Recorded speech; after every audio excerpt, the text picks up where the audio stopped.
ici, vous constatez ce que je vous ai toujours dit et ce pourquoi j'ai fait cette vidéo. Faites attention parce que nous pouvons faire des choses sporadiques. Eux, ils sont payés pour que tout au long de l'année, ils continuent à polluer les cerveaux de tout le monde avec leurs idéologies et avec leurs narratifs qu'ils veulent nous imposer. Donc en gros, là, on peut dire que c'est plié.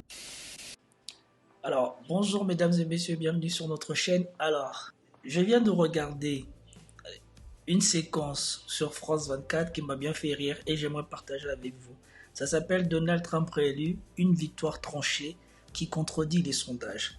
C'est marrant pourquoi? Parce que le dernier mot que le journaliste va prononcer va vous rappeler une expression que j'ai déjà utilisée et que certains ici se sont plaints. Et aussi parce que je voudrais que vous regardez ceci avec attention parce que ça montre comment fonctionne le monde des médias mainstream aujourd'hui.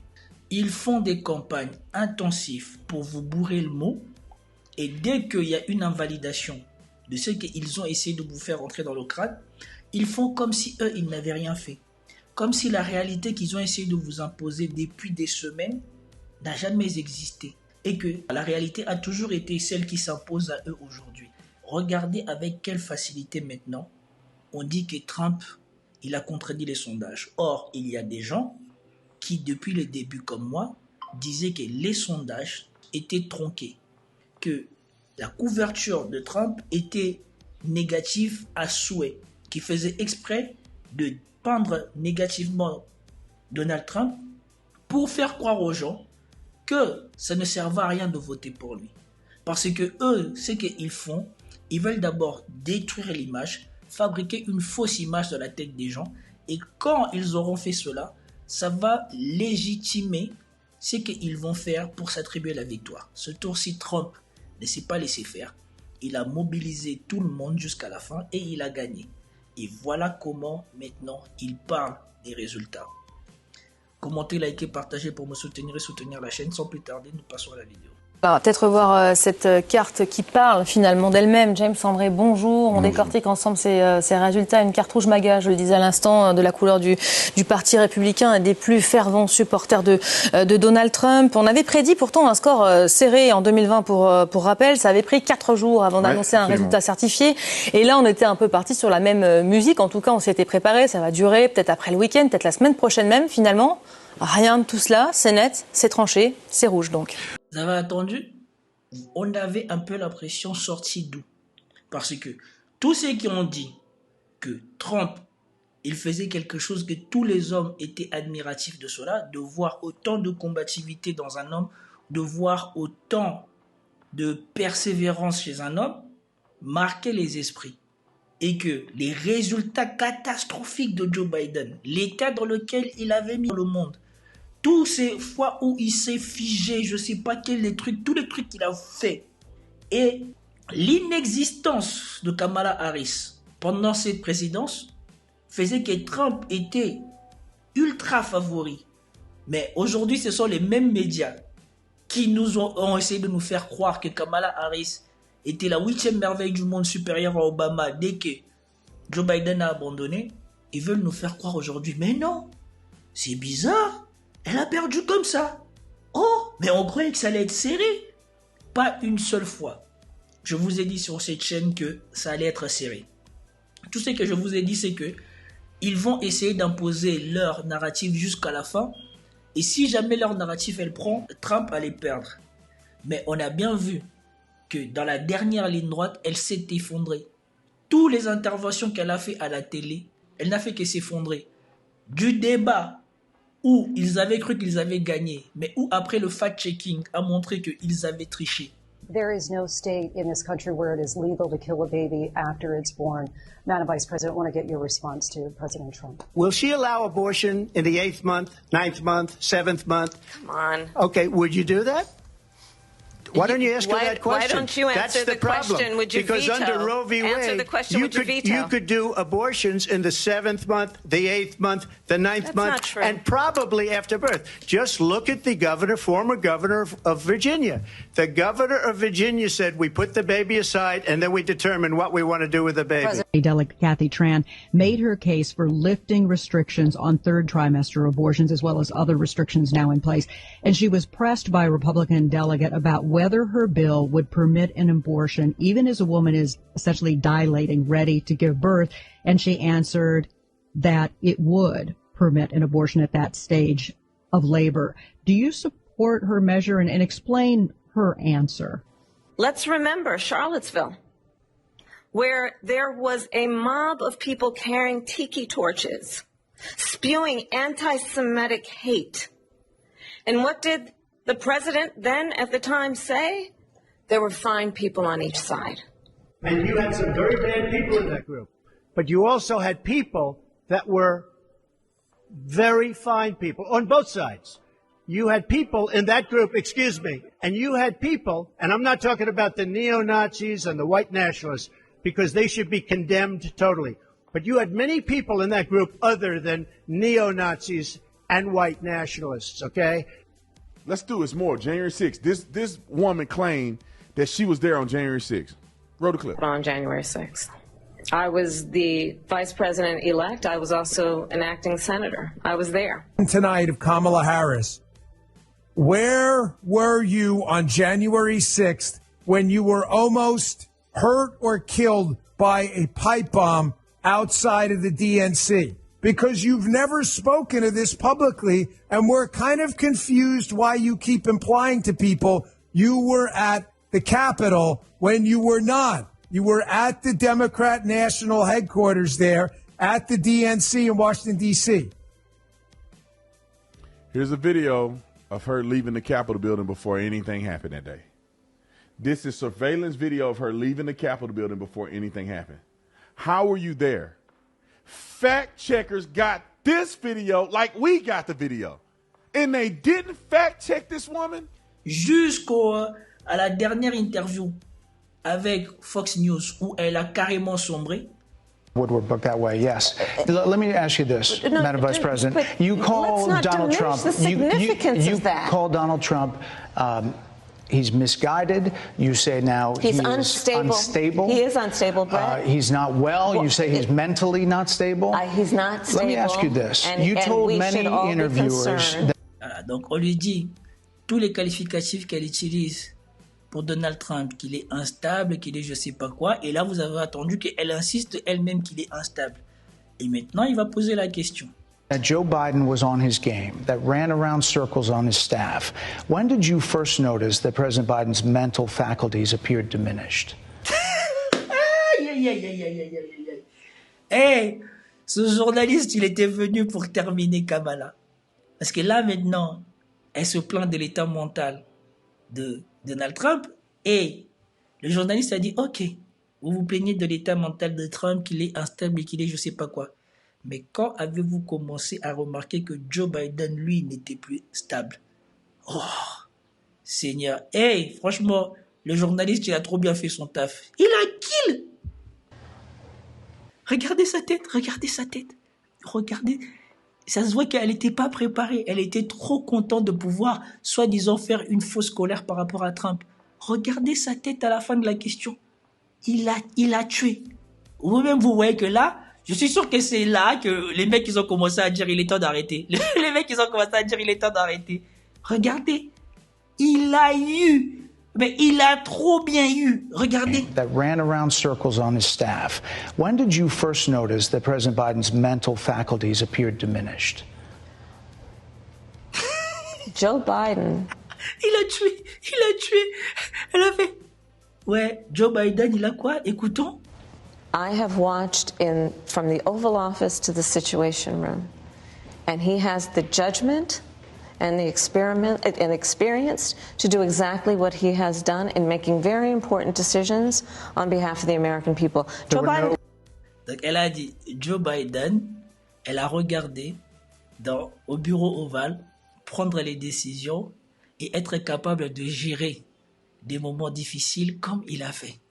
Joe Biden, et c'est là que vous voyez que voilà, cette dame, c'est rempli d'incohérences, c'est par terre.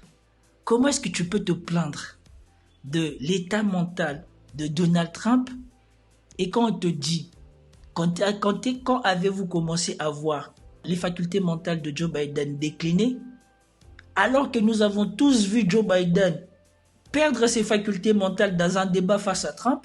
Pourquoi on devrait faire confiance à Biden pour résoudre la crise migratoire? Et regardez sa réponse. Move until we get the total ban on the total initiative relative to what we can do with more border patrol and more asylum officers. President Trump?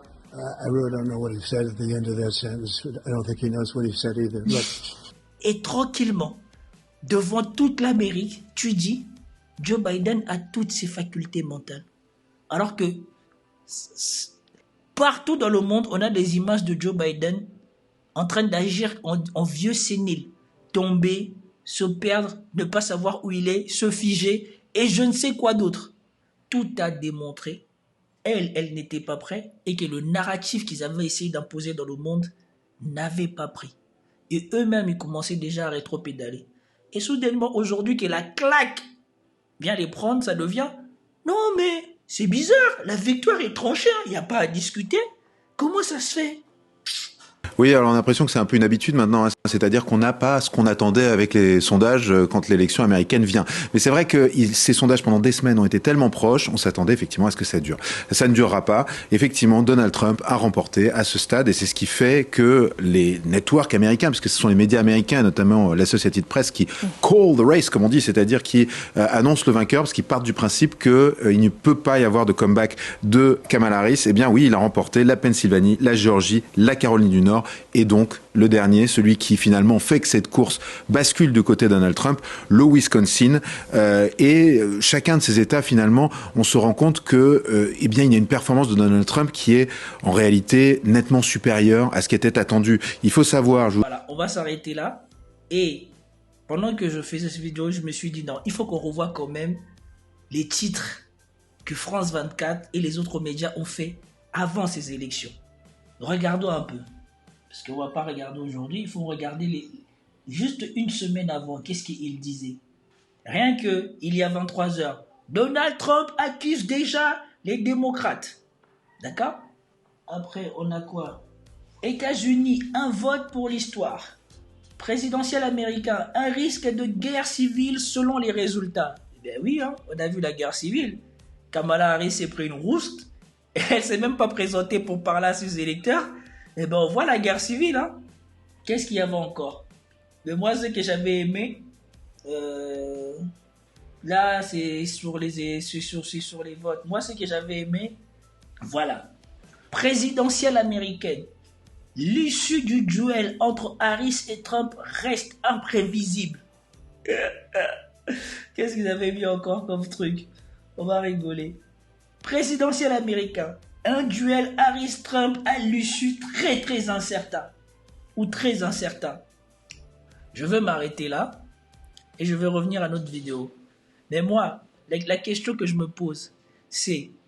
Maintenant qu'on voit la claque que les démocrates ont pris, sommes-nous en droit de nous poser la question, c'est qui les gens à qui ils parlaient? Comme j'ai déjà posé la question plusieurs fois dans mes vidéos, c'est qui ces gens à qui ils parlaient? C'est qui ces gens qu'ils sondaient qui leur ont fait croire que la course était serrée?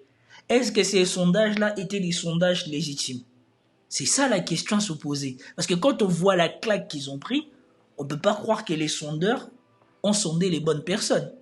Je vais vous donner quelques chiffres, on va dire, globaux sur l'élection à ce stade du comptage. Alors, les chiffres ont quelques minutes, parce qu'évidemment, tout bouge très vite, mais il y a une quinzaine de minutes, et bien voilà, Trump a été monté par rapport au résultat de 2020, dans 2360 comtés, alors qu'il ne baisse que dans 240. Ça, c'est au niveau global. C'est-à-dire, quand on parle d'une vague rouge, c'est une vague rouge qui est réellement globale et qui dépasse, on va dire, les frontières de ce qui était attendu. C'est-à-dire qu'on s'attendait à ce qui... Voilà. Quand je le disais ici, une personne qui, sur les sujets les plus importants des Américains, ne domine pas Trump, est comptable de ce qui s'est passé, de l'état économique du pays, de la crise migratoire du pays, et qui a pour seul élément l'avortement, ne peut pas être à 50%, ne peut pas être au coude à coude avec Trump. On faisait mine de me critiquer que je ne savais pas de quoi je parlais, que je ne comprends rien à la politique. Alors là c'est le meilleur. Je ne comprends rien à la politique américaine ou je ne sais pas quoi. Et là, gifle. Qu'il ait de très bons résultats dans les zones rurales. On s'attendait à ce qu'il soit beaucoup moins bon en ville. Mais on se rend compte, par exemple, et ça aussi, ce sont des chiffres en quelques minutes, mais qui sont encore valides, bien sûr, dans les villes, eh bien, il est monté de 5,2% par rapport aux élections de 2020. Si on prend la banlieue, c'est 4,3%. Donc, y compris dans les zones urbaines, Donald Trump ne recule pas. Il monte. Normalement, il faut savoir que les électeurs de Donald Trump vivent à une trentaine de kilomètres des grandes villes. Donc ça, c'est un fait. Hein. Alors absolument. Voilà pourquoi ces gens-là de l'élite se trompent. Certes, Donald Trump, de 2016, quand il a gagné, avait principalement séduit l'électorat rural des États-Unis, mais en 2020, après tout ce qu'il a traversé, après le changement de la société, après ce que les hommes voient qu'on est en train de faire d'eux dans la société, c'est que les hommes de l'élite ne subissent pas, parce que eux, ils font partie du bon camp. Et donc, ils sont moins touchés par tous les bêtises qu'ils ont mis en place, qui affectent profondément les hommes. Ils pensaient encore que les hommes dans les grandes villes vont encore tomber dans le panneau. Oui, c'est une femme, on va voter pour une femme. C'est une démocrate, on va voter pour les démocrates.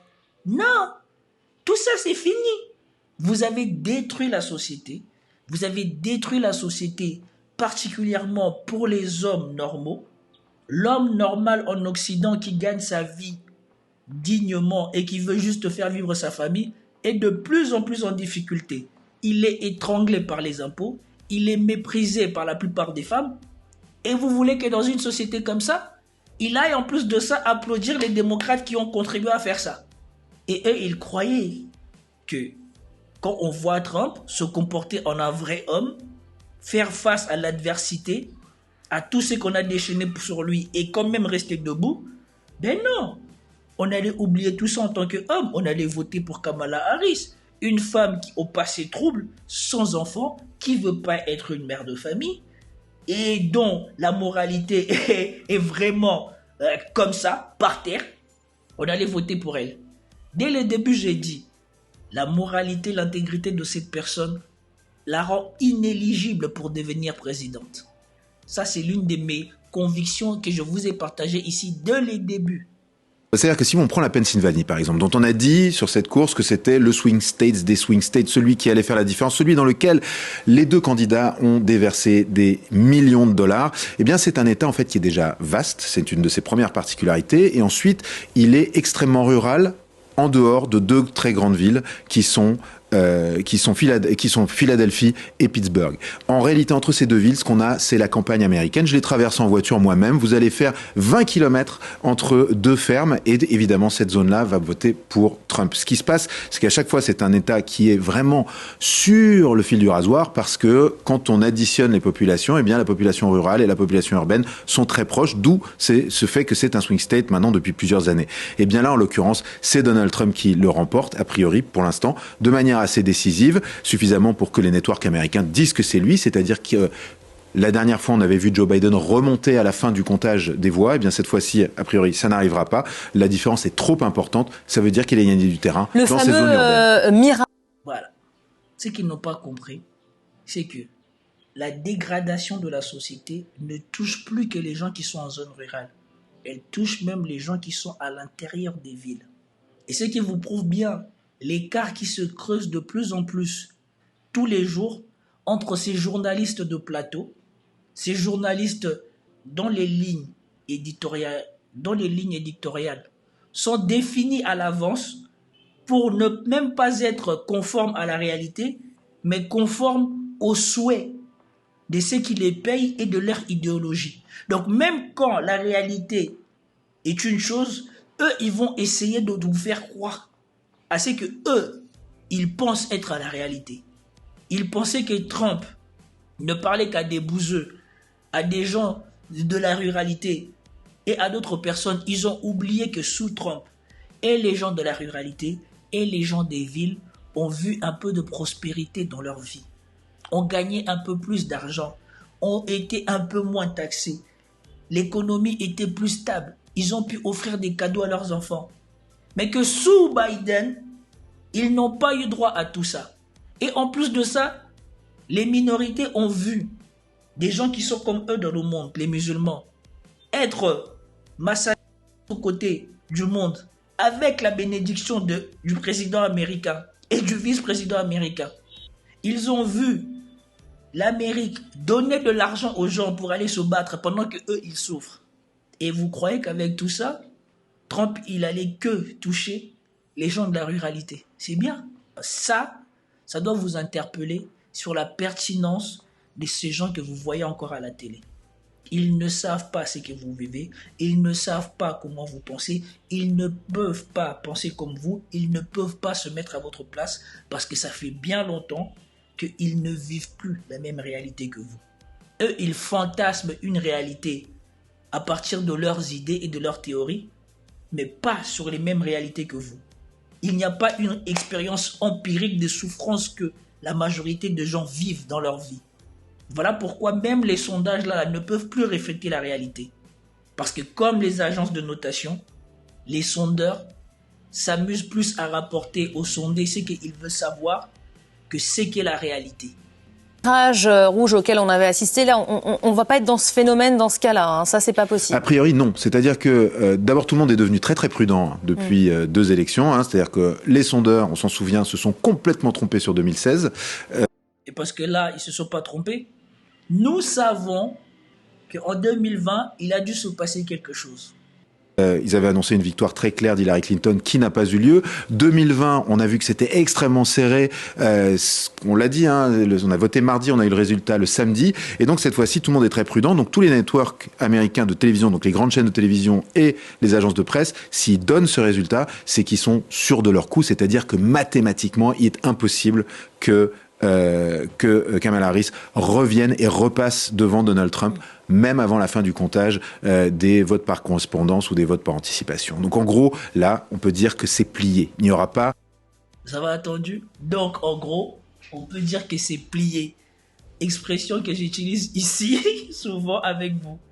C'est plié pour Kamala Harris.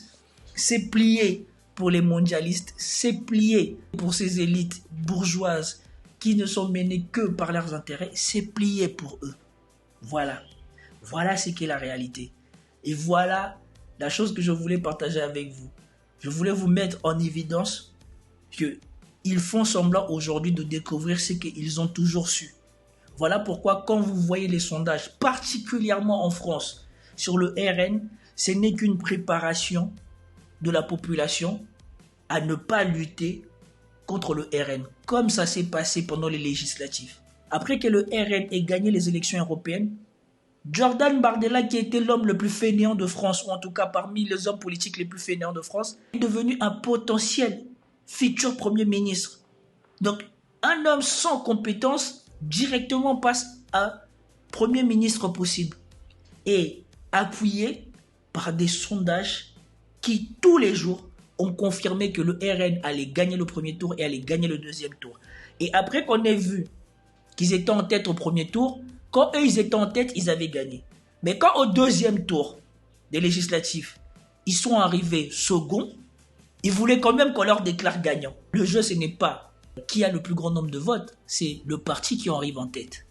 Mais on a réécrit toute l'histoire avec Macron, avec tout le monde, pour délégitimer ceux qui avaient gagné. Et, une fois de plus, la réalité les a rattrapés. Aujourd'hui, la France est dans le baba et le gouvernement est illégitime. Mais bon, revenons aux élections américaines, arrêtons les digressions. Ici, vous constatez ce que je vous ai toujours dit et ce pourquoi j'ai fait cette vidéo. Faites attention. Parce que nous pouvons faire des choses sporadiques. Eux, ils sont payés pour que tout au long de l'année, ils continuent à polluer le cerveau de tout le monde avec leurs idéologies et avec leur narratif qu'ils veulent nous imposer. Voilà pourquoi il ne faut pas garder les yeux rivés sur ces médias et juste consulter et confronter le nécessaire. Parce que plus vous regardez ces gens-là, moins vous serez en même d'avoir un jugement pertinent sur la situation du monde. C'était tout pour cette vidéo. Peace out.